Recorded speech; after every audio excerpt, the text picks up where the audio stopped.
इस वक्त की बड़ी खबर आ रही है बिहार पटना हाईकोर्ट से। आपको बता दें कि बिहार में निकाय चुनाव को लेकर जोर शोर से तैयारियां चल रही थी और 10 अक्टूबर को यानी आज से महज 6 दिन बाद या 6वें दिन चुनाव होना था। तमाम प्रत्याशी वार्ड पार्षद हो या फिर आपको बता दें कि मुख्य पार्षद और उप मुख्य पार्षद, सभापति उप सभापति, सभी जोर शोर से तैयारी कर रहे थे। काफी रुपए खर्च हुआ, बैंड बाजे के साथ नामांकन हुई और इन सब पर पानी फेर दिया गया। आपको बता दें कि पटना हाईकोर्ट ने नगर निकाय चुनाव को लेकर एक बड़ा फैसला दे दिया है और चुनाव को रोक दिया है। इसके लिए जिम्मेदार किसे ठहराया गया है? बहरहाल आपको बता दें कि पटना हाईकोर्ट ने अपनी टिप्पणी में कहा है कि इसके लिए जहां चुनाव आयोग और बिहार सरकार जिम्मेदार है, तो वहीं सबसे बड़ी जिम्मेदारी बिहार निर्वाचन आयोग का है, जिन्होंने अपनी पूरी जिम्मेदारी से इसका पालन नहीं किया।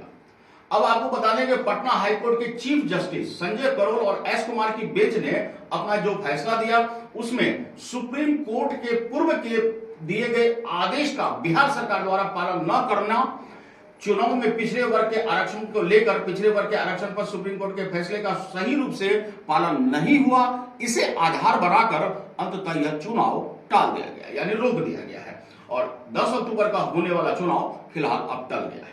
निश्चित रूप से कई सारे कैंडिडेट्स और इनके नामांकन करने वाले तमाम प्रत्याशियों के लिए यह बुरी खबर है, जिन्होंने जीतोड़ मेहनत की, ताबड़तोड़ मेहनत की और अब उनके मेहनत पर पानी फिर गया है। आपको बता दें, कोर्ट के फैसले में बताया गया था कि सुप्रीम कोर्ट द्वारा तय ट्रिपल टेस्ट की प्रक्रिया पूरी करनी होगी। जानकारी के मुताबिक अति पिछड़ा सीट सामान्य माना जाएगा।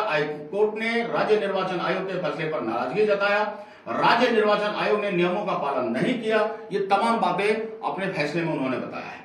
मतदान की तिथि में भी चुनाव होना संभव नहीं था। इस प्रक्रिया के घोषित होने के बाद राज्य निर्वाचन आयोग और नगर निकाय चुनाव इसे करा रहा है। निकाय चुनाव में पिछड़ों को आरक्षण को लेकर पटना हाईकोर्ट में एक याचिका दायर की गई थी और इसकी सुनवाई 29 सितंबर को ही पूरी हो गई थी, जिसके बाद 4 तारीख यानी आज कोर्ट के फैसले का इंतजार किया जा रहा था।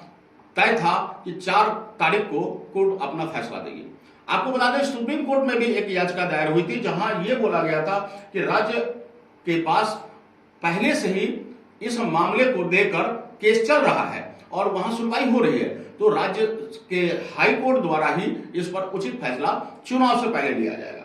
अब आपको बता दें कि पूरी अनुमान लगाई गई थी कि अब ऐसा कुछ भी नहीं होगा, लेकिन एक मापदंड होता है, पहला लेयर टेस्ट, दूसरा लेयर टेस्ट और तीसरा लेयर टेस्ट। इन तीनों टेस्टों को सुप्रीम कोर्ट ने बहुत सालों पहले ये तमाम राज्यों के लिए निर्देश जारी किया गया था कि अगर आरक्षण आप करते हैं तो इन तीनों टेस्टों का पालन करते हुए वहां के और अधिकतम 50% तक आरक्षण दिया जा सकता है। यह बिहार के लिए ही नहीं, सभी राज्यों के लिए है और किसी भी राज्य में चुनाव को लेकर अगर कोई आरक्षण पद्धति को अपनाया जाता है तो सुप्रीम कोर्ट के किसी मापदंड के अनुसार, जो कि बिहार सरकार द्वारा इस बार नहीं किया गया था और इसी को लेकर याचिका दायर हुई थी। हाई कोर्ट ने 29 तारीख को तमाम सुनवाई के बाद फैसला सुरक्षित रख लिया था।